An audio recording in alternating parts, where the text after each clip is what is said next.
Ice TV, सच सबसे आगे। दोस्तों, मैं अब्बास हफीज हूं। अमेरिका के राष्ट्रपति चुनाव के परिणाम घोषित हो गए हैं। जो बाइडेन चुने गए हैं अमेरिका के अगले राष्ट्रपति, और डोनाल्ड ट्रंप जो है वो चुनाव हार गए हैं, वो राष्ट्रपति नहीं रहे हैं। इसके साथ साथ पूरे दुनिया भर के अंदर एक खुशी की लहर है, क्योंकि दुनिया में नफरत भरी राजनीति के अंत की शुरुआत हो गई है। जो बाइडेन ने कुछ वादे किए हैं मुस्लिम समाज से, वो वादे सुनकर आप भी कहेंगे कि हाँ, जो बाइडेन सबको साथ में लेके चलने वाले राष्ट्रपति होंगे, और बहुत ही अच्छे संकेत हैं। उन्होंने मुस्लिम समाज से भी वादे किए हैं, जिसको लेकर मुस्लिम समाज खुश है, क्योंकि ट्रंप बार बार मुस्लिम बैशिंग में लगे थे, और जिनका जो रंग की वजह से भेदभाव का शिकार होते हैं, जिनको दुनिया में ब्लैक कहा जाता है, उनके अंदर भी एक खुशी की लहर है। मैं आपको वादे सुना देता हूं जो बाइडेन के, आप सुन लीजिए, उसके बाद ट्रंप के कुछ विचार, और साथ में मैं आपको इस वीडियो में दिखाऊंगा कि कैसे दिवाली पे पटाखे जो है वो पाकिस्तान में नहीं बल्कि बिहार में और अमेरिका के अंदर चलने वाले हैं, और चलने की शुरुआत हो गई है। क्योंकि बहुत ही बुरी खबर बीजेपी के लिए बिहार से है, और अब देश भर में ये माहौल बनने लगा है। सबसे पहले जो बाइडेन का ये वीडियो देखिए, जिसके अंदर उन्होंने वादा किया है मुस्लिम समाज से कि जो ट्रंप ने जो भेदभाव वाली नीतियां लाके खड़ी की थी, खासतौर पर काफी स्टेट्स के अंदर बुर्के को बैन किया था, वो पहले दिन बुर्के पे से बैन हटाएंगे और मुख्य धारा से हर समाज को जोड़ने का काम करेंगे। ये वीडियो देख लीजिए। Muslim communities were the first to feel Donald Trump's assault on black and brown communities in this country with his vile Muslim ban. That fight was the opening barrage in what has been nearly 4 years of constant pressure and insults. That will include having Muslim American voices as part of my administration. If I have the honor of being president, I will end the Muslim ban on day one. But I'm not just asking for your support because the alternative is unthinkable. I want to earn your vote, not just because he's not worthy of being president. I want to work in partnership with you to make sure your voices are included in the decision-making process. दोस्तों, आपने देखा ये video. Joe Biden इसके अंदर अंग्रेजी में कह रहे हैं कि ट्रंप की पॉलिसीज बहुत गलत थी। मैं जिस दिन राष्ट्रपति की शपथ दूंगा, उसी दिन ये जहां जहां जिस क्षेत्र में बुर्के पे बैन लगाया गया है, मैं उस बैन को हटाऊंगा। द न्यूयॉर्क टाइम्स ने ये खबर छापी थी 20 जुलाई 2020 को। मैं फर्जी खबरें नहीं बता रहा, ये दूसरे लोगों का काम है। एक और वादा सुन लीजिए जो बाइडेन ने मुस्लिम समाज के बच्चों से किया था। देखिए, ये होती है राजनीति कि हर समाज को एक साथ लेके चलना, वही चलेगा दुनिया के अंदर। नफरत भरी राजनीति का अंत होने लगा है। ये देखिए, जो बाइडेन बच्चों के साथ खड़े हैं और क्या कह रहे हैं उनसे अंग्रेजी के अंदर कि आप बहुत प्राउड फील कीजिए, फख्र के साथ रहिए अपने मजहब को लेकर, मैं सबको बराबरी के साथ लाके खड़ा करूंगा। देखिए, Be proud. Be really proud. I really mean it. I promise you, as president, Islam is going to be treated like it should be, like every other major confessional faith.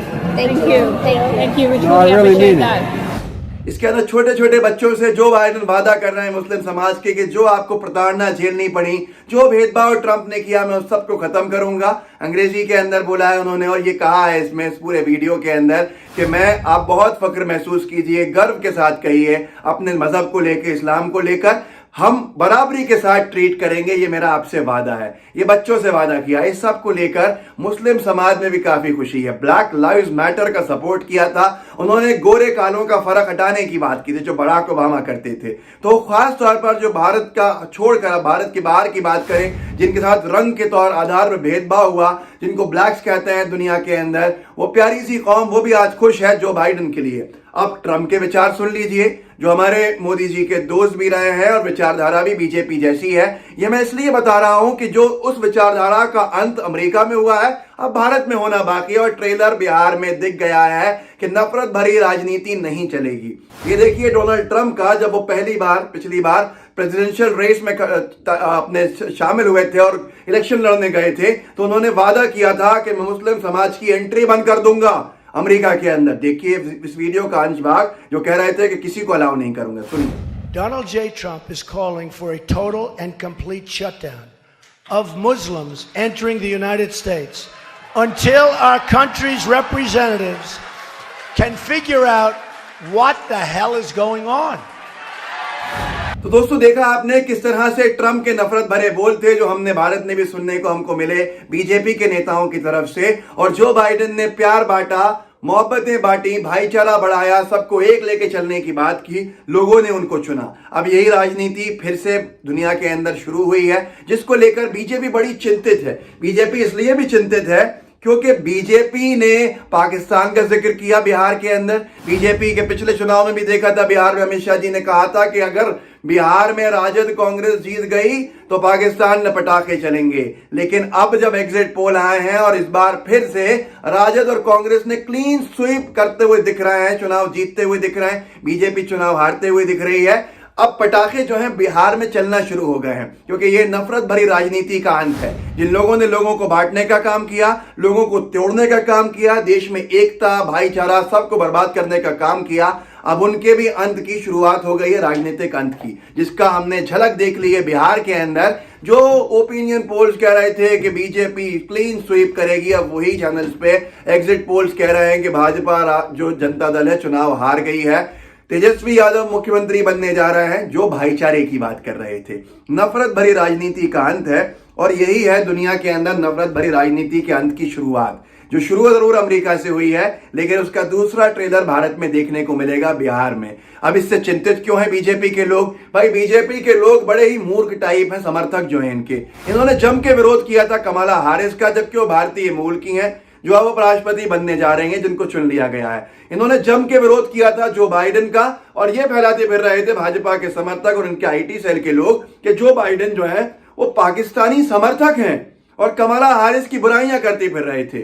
अब ये बड़ा यूटर्न तो ले लिया है, ये इसलिए कर रहे थे, कमला हैरिस ने ओपनली कहा था सेनेटर के तौर के ऊपर कि हम कश्मीर को देख रहे हैं। कुछ महीने पहले 370 जो हटाया गया है, इस पे हमारी पैनी नजर है। अगर हमें हस्तक्षेप करना पड़ा तो हम as a human right saviour, human right supporter हम इसमें हस्तक्षेप करेंगे, और कश्मीर के लोगों से हम कहना चाहते हैं वो अकेले नहीं है, हम उनके साथ हैं। इसलिए कमला हैरिस से बहुत ज्यादा परेशानी भक्तों को थी, भले ही भारतीय मूल की हो। पहली महिला, आप इमेजिन कीजिए, कल्पना कीजिए, पहली महिला है जो अमेरिका की उपराष्ट्रपति बनी है 300-350 साल के इतिहास के अंदर, वो भारतीय मूल की। इन्हें गर्व होना चाहिए था, लेकिन ये इतने मूर्ख हैं, अंधभक्त, कि इनको बड़ी तकलीफ थी, क्योंकि उनके आगे बयान थे। कमला हैरिस ने सीए एनआरसी का भी विरोध किया था। अब जो बाइडेन के ऊपर अगर आए तो जो बाइडेन साफ तौर पे 1 साल 1.5 साल पहले कह चुके हैं सीए गलत है, भारत के सेक्युलरिज्म के ऊपर बड़ा सवालिया निशान खड़ा करता है, हम इसके समर्थन में नहीं है। एनआरसी जो असम में हुआ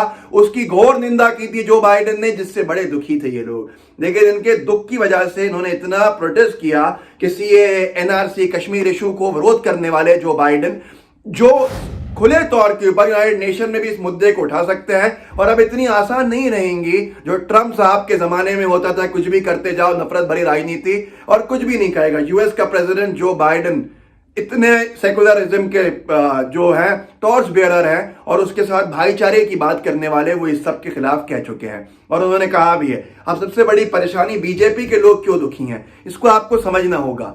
जो बाइडेन के आने से यूनाइटेड नेशन सिक्योरिटी काउंसिल के 5 देश हैं, उनमें अमेरिका भी है। यूएनएससी कहते हैं, हिंदी के अंदर संयुक्त राष्ट्र सुरक्षा परिषद कहते हैं। उसके अंदर जो देश होते हैं 5, ये वर्ल्ड पावर है। वर्ल्ड पावर मतलब दुनिया की ताकतें हैं, दुनिया की सबसे बड़ी ताकत है, और ये वर्ल्ड वॉर 2 के बाद से वर्ल्ड पावर के नाम से, पावर के नाम से जाना जाता है। इनके पास वीटो का अधिकार होता है। वीटो वो वोट होता है जिसका इस्तेमाल करके ये देश में से कोई भी एक अगर आपत्ति कर देगा किसी प्रस्ताव पे, किसी देश के विरोध कोई प्रस्ताव जा रहा होगा, तो वोट प्रस्ताव ड्रॉप कर दिया जाएगा, भले ही दुनिया के पूरे देश जो है वो उस प्रस्ताव के हित में हो। तो ऐसे रशिया है उसमें, संयुक्त राष्ट्र का सुरक्षा परिषद में, यूएनएससी के अंदर सिक्योरिटी काउंसिल में रशिया उसका मेंबर है, जिसको हिंदी में रूस कहते हैं। चाइना उसका मेंबर है, यूनाइटेड स्टेट्स ऑफ अमेरिका इसका मेंबर है, और फ्रांस और यूके उसके मेंबर हैं। यूके मतलब हमारा इंग्लैंड जो है। तो यूके और फ्रांस जो है वो वीटो का उपयोग नहीं करते हैं, वो छोड़ चुके हैं। उनका कहना भी है कि इसका उपयोग बंद होना चाहिए। ये एक तरह से हमको एक्स्ट्रा ऑर्डिनरी पावर देता है इम्यूनिटी की। मतलब अगर सुरक्षा परिषद के अंदर कल को किसी भी देश के खिलाफ कोई प्रस्ताव लाया गया और इन 5 देशों में से कोई एक देश कहे हमें आपत्ति है इस पूरे प्रस्ताव के ऊपर, आप सैंक्शन मत लगाइए, तो उस प्रस्ताव को ड्रॉप करना होगा। यूएसए ने बहुत सारे ऐसे वीटो किए हैं, ऐसे प्रस्ताव इजराइल के खिलाफ जो आ रहे थे इजराइल की मदद करने के लिए। ऐसे ही चाइना ने बहुत से प्रस्ताव जो पाकिस्तान के खिलाफ आए, भले ही पाकिस्तान के कुछ नामचीन आतंकवादियों को ग्लोबल टेररिस्ट की लिस्ट में रखने का बात आई, तो पाकिस्तान के समर्थन में चाइना ने वीटो कर दिया। कश्मीर के मुद्दे को भारत ने यूएन के अंदर उठाया तो चाइना ने उसको वीटो कर दिया, क्योंकि चाइना को अधिकार था। हमारी फॉरेन पॉलिसी हमेशा से इसको काउंटर करने की नेहरू जी के समय से रशिया की रही है। हम रशिया के अलायंस रहे हैं और रशिया का साथ हमें हमेशा मिला है, तो रशिया के पास भी वीटो करने की ताकत थी। दुनिया का हर देश इन 5 देशों में से किसी एक देश के बहुत अच्छे संबंधों में रहता है, जाके उसको यूनाइटेड नेशन में फायदा मिले। रशिया हमारे लिए वीटो करता था बहुत सारी चीजों को, लेकिन मोदी जी का और बीजेपी सरकार का ट्रम्प प्रेम जो था उसने हमें रशिया की तरफ से मोड़ दिया, और रशिया की तरफ से मोड़ने की वजह से हम यूएस की तरफ गए जरूर, लेकिन ना हमारा ट्रम्प ने साथ दिया। रशिया हमारा थोड़ा सा नाराज देश हो गया, हमारा मित्र, और उसके साथ साथ यूएसए ने हमेशा दोहरी बात करी पाकिस्तान और भारत के मामले के अंदर। आज की तारीख में जो बाइडेन जो चुन के आ रहे हैं वो पाकिस्तान का हिलाले पाकिस्तान उनको अवार्ड दे चुकी है पाकिस्तान की सरकार, और पाकिस्तान उनके साथ मित्रता बहुत अच्छी अपनी बनाए रखी हुई है। अब की बार ट्रंप सरकार नारा दे के वैसे ही मोदी जी ने जो बाइडेन को नाराज कर दिया था, तो लोगों का कहना है कि उनका जो सॉफ्ट कॉर्नर है वो पाकिस्तान की तरफ है। अब यहां पर ये फॉरेन पॉलिसी का बहुत बड़ा फेलियर है हमारा, और इतना बड़ा फेलियर है जिसकी आप कल्पना नहीं कर सकते। मुझे बीच में एक बात याद आ रही है कि नमो सरकार की फॉरेन पॉलिसी पे टिप्पणी की थी इन्होंने, हमारे सुब्रमण्यम स्वामी जी जो बीजेपी के नेता है, सांसद हैं, कि टूट फूट गई है, बदलने का वक्त है, बदल देनी चाहिए। अब यहां पर सबसे बड़ी बात यह है कि जो पॉलिसी है उसके चलते चीन तो हमारा दुश्मन हो ही गया है, पाकिस्तान के साथ बैठा हुआ है, पाकिस्तान की सहायता करता है सिक्योरिटी काउंसिल में। यूएस के जो बाइडेन का रुख पाकिस्तान की तरफ दिख रहा है, और हमने और उनको गुस्सा दिला दिया मोदी सरकार ने, देश ने नहीं, ट्रंप का समर्थन करके, तो उसका रुख भी जो है वो पाकिस्तान की तरफ दिख रहा है। तीसरा देश हमारा पुराना दोस्त जिसको हमने नाराज कर दिया ट्रंप प्रेम में, रशिया भी अब चाइना के साथ दिख रहा है, पाकिस्तान के साथ दिख रहा है। कैसे कि पाकिस्तान में इस वक्त रशिया की एक फौज की टुकड़ी वहां पर अपने सैन्य अभ्यास के लिए खड़ी हुई, वहां पर उतरी हुई है उनकी जमीन के ऊपर, और ज्वाइंट मिलिट्री ड्रिल्स के अंदर भाग ले रही है, जिसके ऊपर घोर आपत्ति की थी जयशंकर साहब, उनकी मिनिस्ट्री ने, भारत सरकार ने, पर रशिया ने एक नहीं सुनी। आज तक ने खबर छापी है, रूस ने पाकिस्तान के साथ मिलकर भारत को दिया ये झटका, रूस ने पाकिस्तान के साथ मिलकर भारत को झटका दिया है। रूस की सेना संयुक्त सैन्य अभ्यास के लिए पाकिस्तान पहुंच गई है, भारत लगातार इसका विरोध करता रहा है। अब ये सारी की सारी चीजें जो हैं बहुत बड़ा सवालिया निशान खड़ी करती हैं। बचते हैं दो देश कौन से हैं? फ्रांस और यूके, जो अपने वीटो का इस्तेमाल नहीं करते हैं। सीधी बात है, मैं आपको पढ़ के दिखाता हूं कि किस देश ने कितना वीटो का इस्तेमाल किया, आपको खुद समझ में आएगा कि हमने कितनी बड़े ब्लंडर्स अपने फॉरेन पॉलिसी में किए हैं।